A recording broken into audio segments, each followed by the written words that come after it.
साथियों नमस्कार, मैं पूर्व सैनिक कपिल फौजी।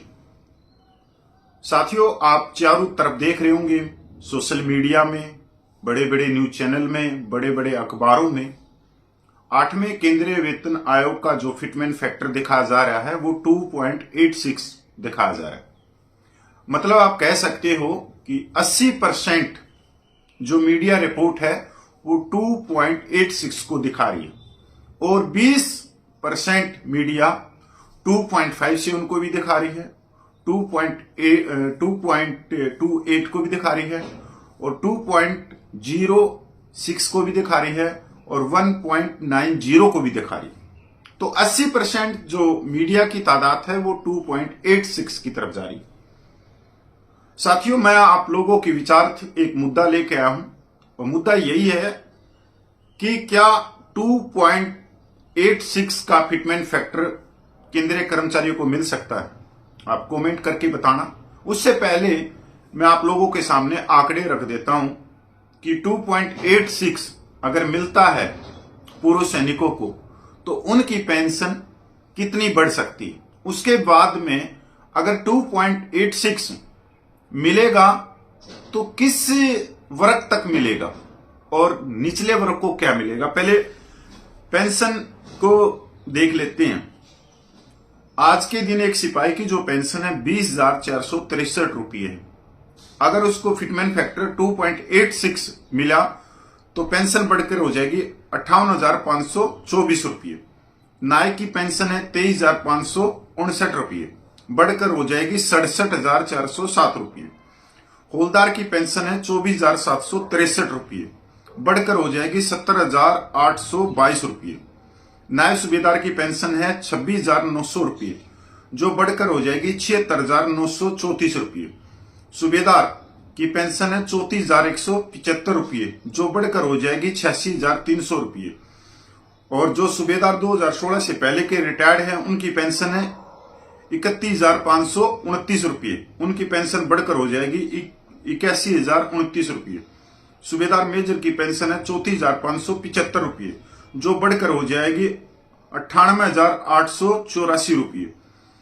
ऑनरेडी लेफ्टिनेंट कैप्टन की पेंशन है 42,625 रुपये, जो बढ़कर हो जाएगी 1,21,907 रुपये।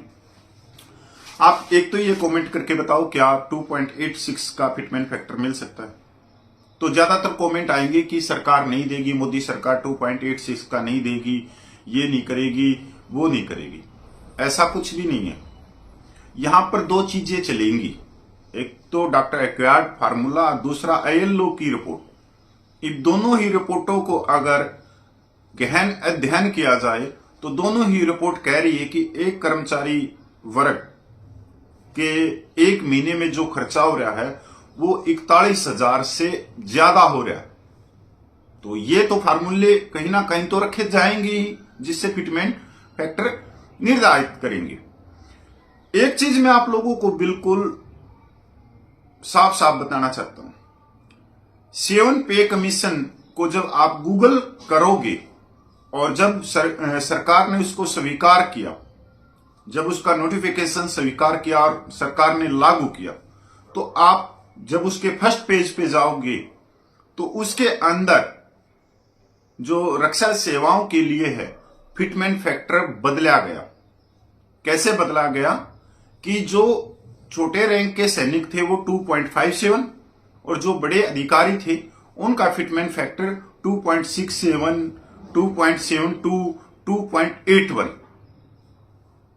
ये जो फिटमेंट फैक्टर बदले गए, ये जो सिविल अधिकारी हैं IPS, IAS, FS, उनके लिए नहीं बढ़ा गया। जहां तक मैं जानता हूं उनको भी 2.57 ही का ही फिटमेंट फैक्टर मिला।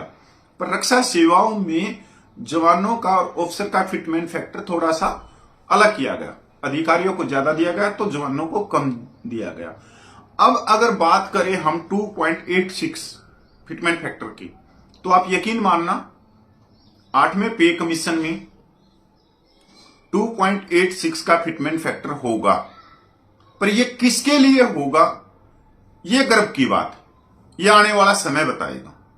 हो सकता है कि भाई ये जवानों के लिए भी 2.86 का फार्मूला हो, और नहीं भी हो सकता कि 2.86 का फार्मूला सिर्फ ऑफिसर के लिए हो और जो जवानों के लिए जो फिटमेंट फैक्टर का फार्मूला 2.28 भी रह सकता है या 2.57 भी रह सकता है। यह दो चीजें बड़ी ही ध्यान से आप लोगों को देखनी भी पड़ेंगी, क्योंकि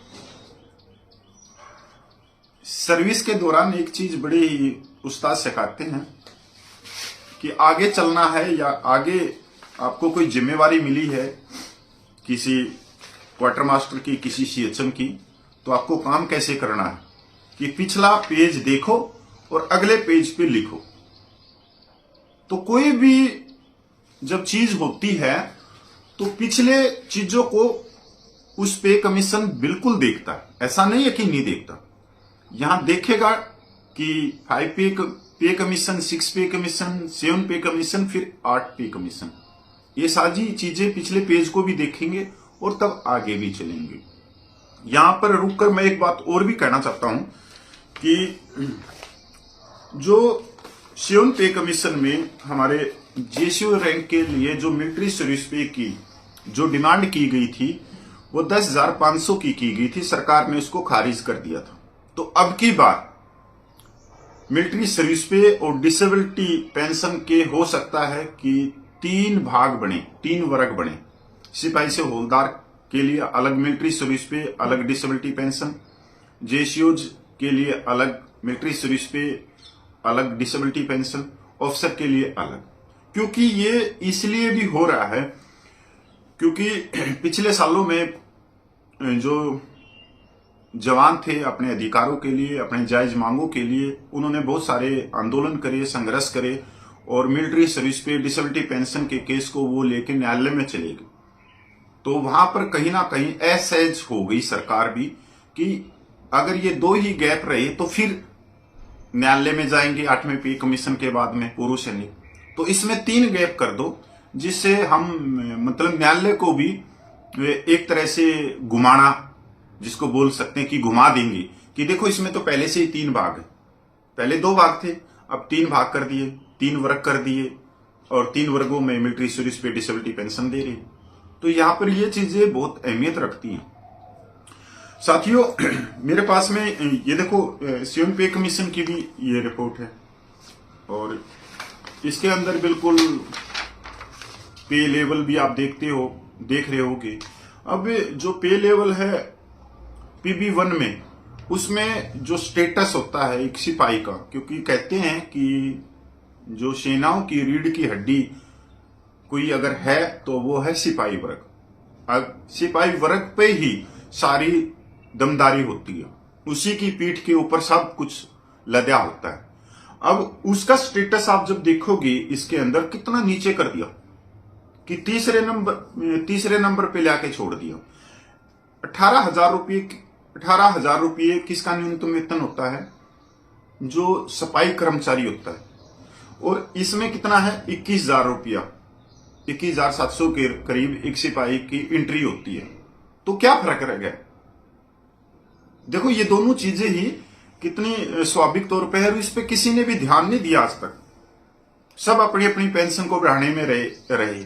हाँ, इसमें एक चीज बिल्कुल साफ सी है कि हर एक व्यक्ति जब भी बोलेगा, कोई बड़ा अधिकारी बोलेगा, तो वो हमेशा कहेगा कि जो हमारे जवान हैं, हमारे कर्मचारी हैं, छोटे रैंक के हैं, उनका स्टेटस कम हो गया, उनका वेतन नहीं है, उनकी पेंशन नहीं है, कोई आना नहीं चाहता, नौकरी नहीं करना चाहता, वैकेंसी खाली पड़ी है, ये पड़ा है, वो पड़ा है। मतलब हमेशा जो बात शुरू की जाएगी वो सिपाही लेवल से शुरू की जाएगी, सिपाही लेवल की शिस्ती दिखाई जाएगी सरकार को, और लास्ट में उसको तो कुछ मिलता नहीं आज तक भाई। चाहे 5 पे कमीशन देख लो, 6 पे कमीशन देख लो, 7 पे कमीशन देख लो, आप गूगल कर लो, सारी न्यूज भरी पड़ी हैं बड़े से बड़े न्यूज चैनल, बड़े से बड़े अखबारों की, कि ये पे कमीशन क्यों नहीं स्वीकार करे, क्या क्यों विरोध किया, और उसके बाद में ये 1 साल के बाद में, 8 महीने के बाद में ये स्वीकार कर लिए।